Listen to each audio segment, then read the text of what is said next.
जय हिंद दोस्तों, कैसे हैं आप सब। उम्मीद करता हूं आप सब बहुत अच्छे होंगे। आपकी तैयारी भी शानदार तरीके से चल रही होगी।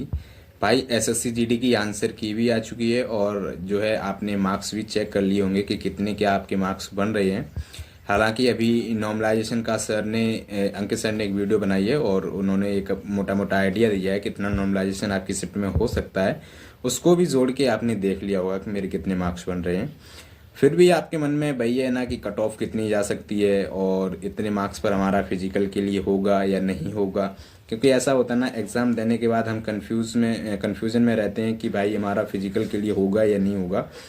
तो कुछ मैं आपको भी सेफ स्कोर बताऊंगा कि अगर इतने मार्क्स आपके बन रहे हैं तो आप जो है कंप्लीट तैयारी कर सकते हो। जो है एसएससी जीडी के लिए आगे की फिजिकल की तैयारी आप कर सकते हो। उससे पहले मैं आपको बता दूं कि अभी तक यार बिल्कुल टाइम नहीं मिल पा रहा था मुझे। मैं खुद बहुत बिजी था, उसके कारण जो है कोई वीडियो वगैरह नहीं बना पा रहा था। मतलब कोई पैड वीडियो भी मैं नहीं बना पा रहा था, ठीक है। तो ये वीडियो आप लोगों के लिए होने वाला है। उससे पहले मैं आपको बता दूं कि जो मैं सेफ स्कोर आपको बताऊंगा वो ऐसे मार्क्स होंगे, थोड़े आपको ज़्यादा भी लगेंगी। लेकिन वो बच्चे जिनके उतने मार्क्स बन रहे होंगे तो इस बार जो है फाइनली सिलेक्ट हो ही जाएंगे, ठीक है। इतनी मैं गारंटी के हिसाब से कह सकता हूँ। बाकी मैं एक फिजिकल के लिए भी सेफ स्कोर जो है आपको बताऊंगा। दोस्तों आज हम बात करने वाले हैं अग्निवीर वायु की बेस्ट बुक के बारे में, जो कि चक्षु पब्लिकेशन की है। ये आपको प्रैक्टिस सेट मिल जाते हैं साइंस एवं जो अदर देन सब्जेक्ट रहते हैं, जैसे भौतिक विज्ञान है, आपका गणित है, रीजनिंग है, इंग्लिश है। इन सभी का जो है कंप्लीट सिलेबस इसमें कवर किया गया है, जिसमें आपको 25 प्रैक्टिस सेट मिल जाते हैं विद सॉल्यूशन। इनको आप जो है प्रैक्टिस करके और इनका कंप्लीट सॉल्यूशन भी देख सकते हैं। अगर आप भी अग्निवीर वायु की तैयारी कर रहे हैं तो ये बेस्ट प्रैक्टिस सेट आपके लिए रह सकते हैं। अगर आप इनको परचेज करना चाहते हैं तो लिंक आपको डिस्क्रिप्शन में मिल जाएगा। इसके अलावा इनका एक कॉम्बो पैक भी आता है जिसमें ये तीनों बुक्स आपको मिलने वाली हैं। तो लिंक आपको डिस्क्रिप्शन में मिल जाएगा, वहाँ से जाकर आप इनको परचेज कर सकते हैं और अग्निवीर वायु की अपनी कंप्लीट तैयारी को बहुत ही अच्छे से जो है प्रैक्टिस कर सकते हैं। और इनसे जो है प्रैक्टिस करके आप एग्ज़ाम में बहुत अच्छा स्कोर भी करेंगे। देखो दोस्तों, आपने एसएससी जीडी का एग्ज़ाम दिया होगा। इस बार मैंने एग्ज़ाम तो नहीं दिया है क्योंकि मुझे पता है कि यार मैं फाइनली सिलेक्ट नहीं हो पाता हूँ। इस वजह से मैंने एग्ज़ाम ही जो है स्किप किया था। इस बार मैंने एग्ज़ाम नहीं दिया, लेकिन इसका मतलब ये नहीं है कि मैंने एग्ज़ाम को एनालाइज नहीं किया। मैंने एग्ज़ाम को जो है देखा नहीं है कि किस तरीके से पेपर बन रहा था इस बार। देखो इस बार जो है पेपर थोड़ा टफ था। पिछली बार के मुकाबले अगर देखा जाए तो इस बार पेपर टफ था। और वो भी देखा जाए कि जो आपका हिंदी था उसमें देखो पैराग्राफ टफ दे रहा था इस बार। जो है मेरी ही सीट के बगल में लाइब्रेरी में जो लड़का पढ़ता था उसका भी जो है जो हिंदी का पैराग्राफ था उसमें से शायद एक क्वेश्चन सही हुआ है, बाकी चार के चार गलत हो गई। मतलब पैराग्राफ थोड़ा अच्छा पूछा जा रहा था, लेंदी पूछा जा रहा था। थोड़ा आपकी सोच पर डिपेंड था, आप उसको कर लेते, लेकिन उतना इजी नहीं था जितना पिछली बार आया था। हिंदी की बात करें तो हिंदी भी इस बार अच्छी खासी पूछी गई थी, जिसमें तत्सम तद्भव भी पूछे गए थे। बाकी और भी जो है टॉपिक इंक्लूड किए गए थे, नए टॉपिक।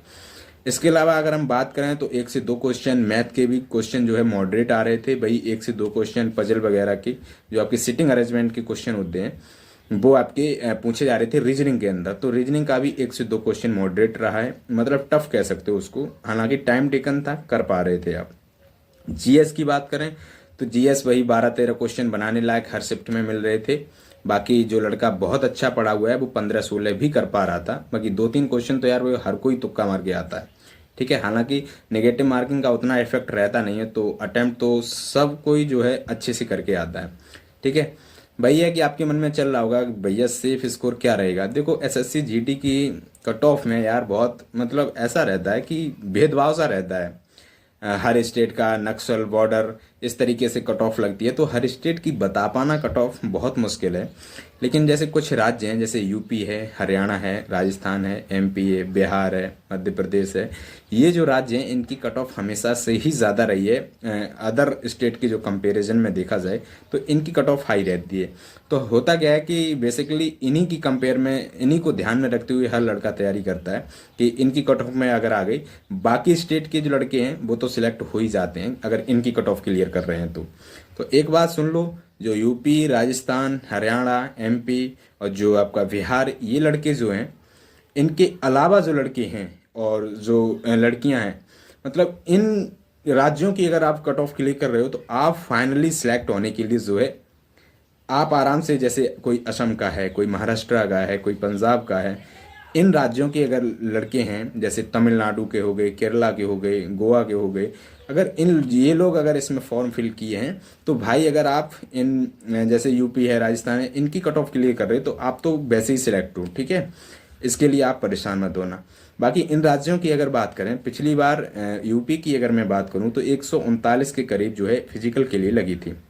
इस बार पेपर टफ है, ठीक है, पेपर टफ है तो डेफिनेटली मैं कह सकता हूं कि 7 से 8 नंबर कट ऑफ डाउन जाएगी ही जाएगी फिजिकल के लिए ही, ठीक है। उसके बाद भाई मैं फाइनल कट ऑफ की बात नहीं करूंगा, क्योंकि फाइनल कट ऑफ होती है वो डिपेंड करती है फाइनली बच्चा जो सिलेक्ट होके जा रहा है वो फिजिकल मेडिकल फिट करके अगर जा रहा है, अगर अच्छे अच्छे मार्क्स हैं तो ही कट ऑफ पर प्रभाव पड़ता है, फाइनल कट ऑफ पर। और फिजिकल के लिए क्या होता है कि जो बच्चा जो है पेपर पास करता है वो सारे के सारे फिजिकल की कट ऑफ में आते हैं, और फाइनल कट ऑफ डिसाइड करता है वो लड़का जो फिजिकल और मेडिकल फिट होता है। अब मान लीजिए आपके नंबर बहुत अच्छे हैं, मान लीजिए 160 में से 150 हैं, 155 है, और आप फिजिकल में या मेडिकल में अनफिट होते हैं, तो वो आप कट ऑफ को डाउन डाउन करेंगे, समझ रहे हो ना, कट ऑफ को आप बहुत ज़्यादा नहीं बढ़ा पाएंगे। तो ये चीज़ें होती हैं। फिजिकल और मेडिकल के बाद ही फाइनल कट ऑफ का अंदाज़ा लगाया जा सकता है कि कितने लड़के उसमें पास हो रहे हैं, कितने फेल हो रहे हैं, उसके अकॉर्डिंग जो है फाइनल कट ऑफ लगती है। फिजिकल के लिए अगर मैं यूपी से बात करूं तो अभी आपके विद नॉर्मलाइजेशन, मैं कह रहा हूं कि आपका स्कोर कार्ड जब भी जारी होता है तो आप ऐसे समझिए कि विद नॉर्मलाइजेशन अगर अगर आपके 130 मार्क्स इस बार बन रहे हैं ना, तो आप फिजिकल के लिए तो आ जाएंगे, ठीक है। जनरल की मैं बात कर रहा हूँ भाई, ओबीसी जो लड़का 125 के करीब, अब ऐसे समझिए कि विद नॉर्मलाइजेशन ऐसा नहीं है कि यार किसी को 15 से 20 नंबर का नॉर्मलाइजेशन मिल जाए, हालांकि मिल जाता है, बट रियर केस में आप ऐसा मान के मत चलिए, हो सकता है आपको ना मिले। 6 से 7 नंबर आप मान सकते हो कि 6 से 7 नंबर जो है आपको मिल सकता है नॉर्मलाइजेशन, जो एक आइडियल नॉर्मलाइजेशन है, मिलता भी है इतना, ठीक है। मुझे भी पिछली बार शायद 7 नंबर का मिला हुआ था, ठीक है। तो ऐसा होता है कि अगर विद नॉर्मलाइजेशन आप अगर इस बार मान लीजिए जनरल के 130 के करीब, भाई ओबीसी मान लीजिए 125 के करीब आपके बनने हैं, तो आप फिजिकल के लिए आपका कॉल आ सकता है, ठीक है। और जो लड़के अभी रॉ स्कोर ही 130 कर रहे हैं वो तो आप समझ लीजिए कि आपका तो फिजिकल में आना ही आना है, ठीक है, क्योंकि 8-9 नंबर का भी नॉर्मलाइजेशन मिल गया तो भी आपका फिजिकल के लिए कॉल आना है। बाकी वैकेंसी भी इस बार कम है तो वो भी एक जो है फैक्टर मायने करेगा आपकी फिजिकल की कट ऑफ के लिए। बाकी मैं यूपी से ही कंपैरिजन कर दे रहा हूँ क्योंकि अदर स्टेट भी उसी में आ जाते हैं, जैसे राजस्थान वगैरह है, यूपी से ज़्यादा किसी की कट ऑफ नहीं रहती, ये समझ लो आप, ठीक है। बाकी यूपी में बात करें एससी कैंडिडेट की, भाई 120 के करीब आपका रॉ स्कोर अगर बन रहा है तो आप एक उम्मीद रखे और जो है फिजिकल अपना करिए, हो सकता है आपका नंबर आ जाए।